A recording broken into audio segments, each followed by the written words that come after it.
market. Now, one bank after the next has increased pay for junior bankers in recent weeks, including Goldman Sachs. The development shows just how much the tables have turned and how much banks, just like many other companies right now, are desperate for talent. It's today's big take and the cover story for the latest issue of Bloomberg Businessweek. Let's get more on this with our Bloomberg opinion columnist, Marcus Ashworth. Marcus, thank you so much for joining us. So nice to see you in the studio. Look, I mean, it's incredible because there's always been war for talent, right? But it used to be the senior people. Does the pandemic actually shift the focus onto juniors and retaining them with more money? Not really, and I don't quite understand why all these banks are raising the ante, because they're getting the same people, they're just paying more for them. And all the complaints have been about working conditions, not the actual pay for the work. So it just seems chasing everyone's tail. Goldman the last to do it, but then they can afford to be the last. And normally what they do anyway is they wait to everyone else, other banks, to train up people for the first 2 or 3 years, all the expensive bit, and then go poach them anyway, which I'm sure they will do. So I think it's across the whole chain that the wages are rising, and the reason of that is because it's been boom times. I mean, the banks have never made so much money. I mean, if you're a kid graduating from college now and you can work at any of these banks, do you still want to go to Goldman Sachs anyway, regardless of the fact that they're giving you $10,000 more? I mean, are they just doing that for bragging rights rather than to attract talent? Exactly.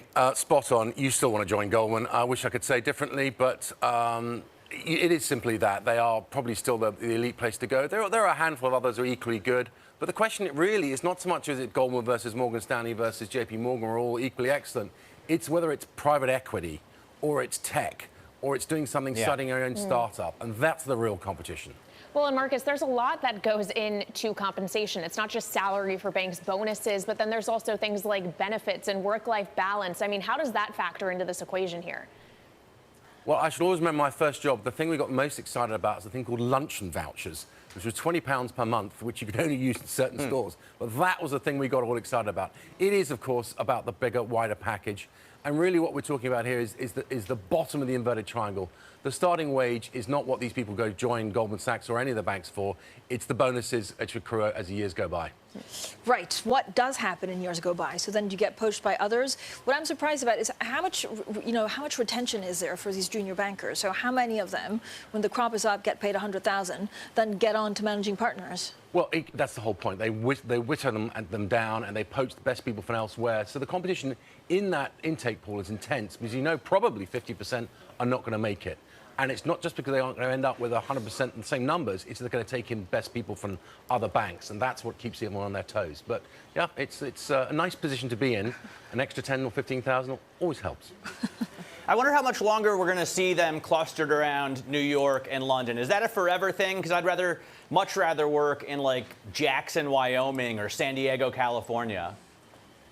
I think you have to read the body language of JP Morgan, Morgan Stanley and Goldman in particular. They're very clear. They want people back in the office, and that principally means Wall Street. And the same, I think, in the City of London. Look, Europe needs to create its own financial markets, and it's clearly doing so. But I think the hiring will come from indigenous areas. It won't just be people who've been transferred from London. And I think as the years go by, I think people will slip back to London because still it's the best, most attractive place to work for the majority of people. Now, not necessarily for everyone, but it is for the majority. Still. Oh, come on, let's say it's the most fun city in the world. It is. Well, Frankfurt on a wet Wednesday afternoon has its charms. Its charms. Oh, yes.